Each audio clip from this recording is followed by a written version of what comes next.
So Andre and I met when we were still quite young. I was 18, Andre was 22. I think that what caught our attention of each other is that we laughed a lot at life.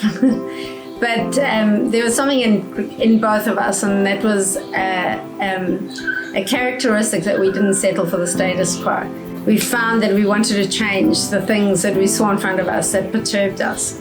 I'm absolutely passionate about seeing change and seeing transformation of people's lives, and that's, for me, there's nothing better than to see somebody who was disadvantaged coming through to live a better life.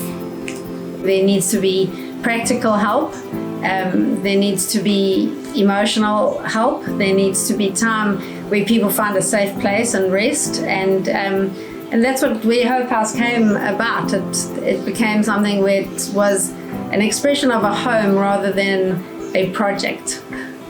I think the word hope is a very important word as well, so because we do believe that there is hope for the most disadvantaged.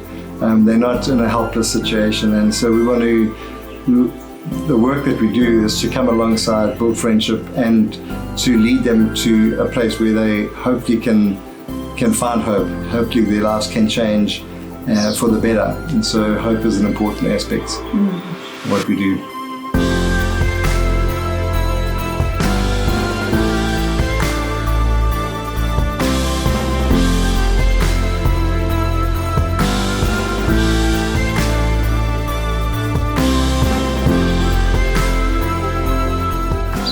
It's taken a time of exploring to discover that working into communities, you're working actually with individuals. They're people. It's not a project. It's not a community. It's each household is made up of a person at a time. And being in a community in the beginning, when we first start working into a new area, it's building trust with each individual. It's getting to the point that when we're walking on the streets in that village or city, that people are greeting us by name, and we getting to know their name. We know who their children are. And that's probably been the key thing that we've learned. You don't just take in a solution, because they might not want that solution. There might be something else that's a much deeper need in them as people. It's not about survival, it's not about just coping, but it's way more than that. It's about dreaming and encouraging people who have been living on or under the breadline to be able to say, well, what's beyond this? Hope House started when we started the workshop. We had this little workshop at our house, and so from there we kind of have branched out. We now have workshop premises close by. And then besides that's in Mauritius, besides that we also work into 2 other countries, which is Madagascar and Malawi, where we work with 2 orphanages in both those countries, and we have other projects that we are involved with. Over the years, Hope House has evolved and started off with just one aspect of empowerment.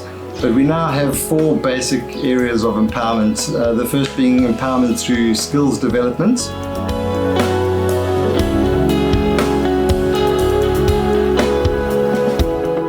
The second one being empowerment through agriculture. There's a third one, which is empowerment through sports.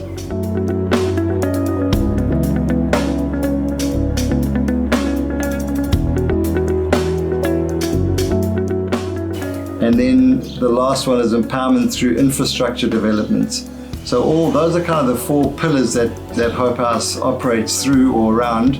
And it's been lovely to see each of those developing and projects forming under those 4 areas.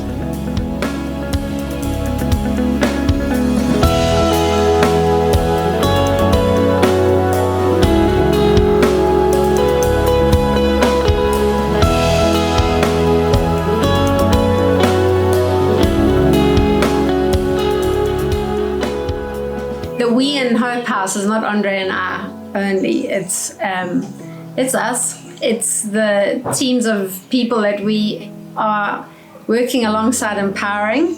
It's volunteers, long-term, short-term volunteers. It's the funders.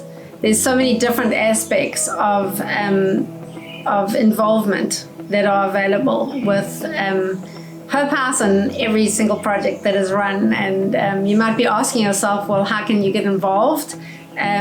We'd love you to contact us, email us, let's get to know each other, and we can find where a spot that best suits you, that you can feel like that you're alive and that you're having fun, that you're enjoying the purpose that you can fulfill with us.